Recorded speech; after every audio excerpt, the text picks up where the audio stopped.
LDF വിട്ടതിന് ശേഷം രാഷ്ട്രീയ ഭിക്ഷാന്തേഹിയായി നടക്കുകയായിരുന്നു അൻവർ. ആ അൻവറിന് കച്ചിത്തുരുമ്പാണ് പിണറായി സർക്കാർ കൊടുത്തത്. ചാവാൻ പോകുന്നവന് കച്ചിത്തുരുമ്പെന്നതുപോലെ. നിലമ്പൂരിലെ ഫോറസ്റ്റ് ഓഫീസ് ആക്രമണ കേസിൽ അൻവറിനെ തൂക്കിയെടുത്ത് ജയിലിലിട്ടു. ജയിലിൽ നിന്ന് ഇറങ്ങിയ ശേഷം മരണമാസായി അൻവർ മാറുന്ന കാഴ്ചയാണ് കണ്ടത്. അൻവർ ആദ്യം സ്റ്റാലിന്റെ DMK ചേരാൻ ആഗ്രഹിച്ചു, തൃണമൂൽ കോൺഗ്രസിൽ ചേരാൻ ആഗ്രഹിച്ചു, NCPയിൽ ചേരാൻ ആഗ്രഹിച്ചു, അജിത് പവാറിന്റെ NCP. അങ്ങനെ കുറെ ആഗ്രഹങ്ങളുമായി അൻവർ ഇന്ത്യ മുഴുവൻ ചുറ്റി നടന്നു. പക്ഷെ ആരും അടുപ്പിച്ചില്ല.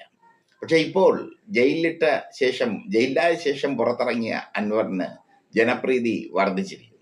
ഇത് തിരിച്ചറിഞ്ഞ കോൺഗ്രസ് അൻവറിനെ സ്വീകരിക്കാൻ തയ്യാറായിരിക്കുന്നു. കോൺഗ്രസിന് മനം മാറ്റം ഉണ്ടായിരിക്കും. അൻവറിനെ എക്കാലവും എതിർത്ത VD സതീശൻ പോലും അൻവറിന് അനുകൂലമായി പ്രസ്താവന ഇറക്കിയിരിക്കുന്നു.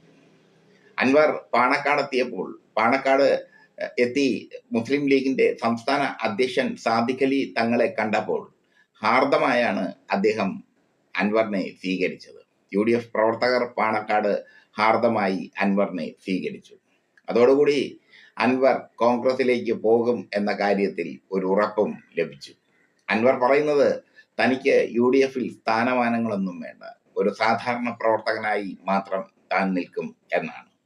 ഒരു മുഴം മുമ്പെയാണ് അൻവർ എറിഞ്ഞിരിക്കുന്നത്. നിലമ്പൂരിൽ അൻവർ ശക്തി ദുർഗമാണ്, അത് UDFന് അറിയാം. നിലമ്പൂരിന് സമീപമുള്ള പല മണ്ഡലങ്ങളിലും അൻവറിന് സ്വാധീനമുണ്ട്. അതിലെല്ലാം ഉപരി അൻവറിന് പണമുണ്ട്, ആവശ്യത്തിലധികം പണമുണ്ട്. പണം വാരി എറിഞ്ഞ് അൻവർ ഒരു കളി കളിക്കും അടുത്ത നിയമസഭ തെരഞ്ഞെടുപ്പിൽ. അതുകൊണ്ടാണ് അൻവറിനെ UDF, പ്രത്യേകിച്ചും കോൺഗ്രസ് സ്വാഗതം ചെയ്തിരിക്കുന്നത്.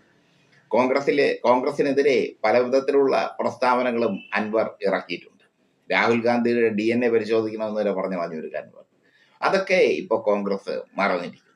അത് LDFന്റെ ഭാഗമായി നിന്നപ്പോൾ അൻവർ പറഞ്ഞ കാര്യം. ഇപ്പോൾ അൻവറിനെ സ്വീകരിക്കാൻ കോൺഗ്രസ് തയ്യാറെടുത്തിരിക്കുന്നു. അൻവർ കോൺഗ്രസിലേക്ക് പോകുന്നു. പിണറായി സർക്കാർ കാണിച്ച ഏറ്റവും വലിയ അബദ്ധമായി മാറിയിരിക്കുന്നു അൻവറിനെ ജയിലിലടച്ചത്. അൻവറിനെ ജയിലിലടയ്ക്കുമ്പോൾ ഒരൊറ്റ രാഷ്ട്രീയ കക്ഷിയും പ്രതികരിക്കില്ല, BJPയും കോൺഗ്രസും മുസ്ലിം ലീഗും ഒന്നും പ്രതികരിക്കില്ല എന്നാണ് പിണറായി സർക്കാർ കരുതിയത്. പക്ഷേ ജയിലിൽ നിന്ന് പുറത്തിറങ്ങിയ അൻവർ കരുത്തനാകുന്ന അത്ഭുതകരമായ കാഴ്ചയാണ് കാണുന്നത്. പാണക്കാടെത്തി സാദിഖ് അലി തങ്ങളുമായി കൂടിക്കാഴ്ച നടത്തിയതോടെ അൻവറിന്റെ UDF പ്രവേശനം ഉറപ്പായി. കോൺഗ്രസിലേക്ക് പോകാൻ അൻവർ തയ്യാറെടുക്കും. വരുന്ന നിയമസഭാ തെരഞ്ഞെടുപ്പിന് അൻവർ കോൺഗ്രസിന്റെ തീപ്പന്തമായി മാറും. അൻവർ ഇപ്പോൾ പിണറായി വിജയന്റെ ഏറ്റവും വലിയ ശത്രുവാണ്. പിണറായി വിജയനാണ് അൻവറിന്റെ ഏറ്റവും വലിയ ശത്രു.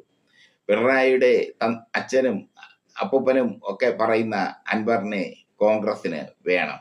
കാരണം അൻവർ പല കാര്യങ്ങളും പച്ചയ്ക്ക് പറയുന്ന വ്യക്തിയാണ്.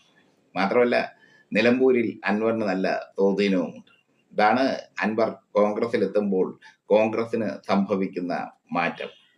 കോൺഗ്രസ് അൻവറിനെ സ്വാഗതം ചെയ്തതോടുകൂടി കേരള രാഷ്ട്രീയം ഇളകി മറിയുകയാണ്.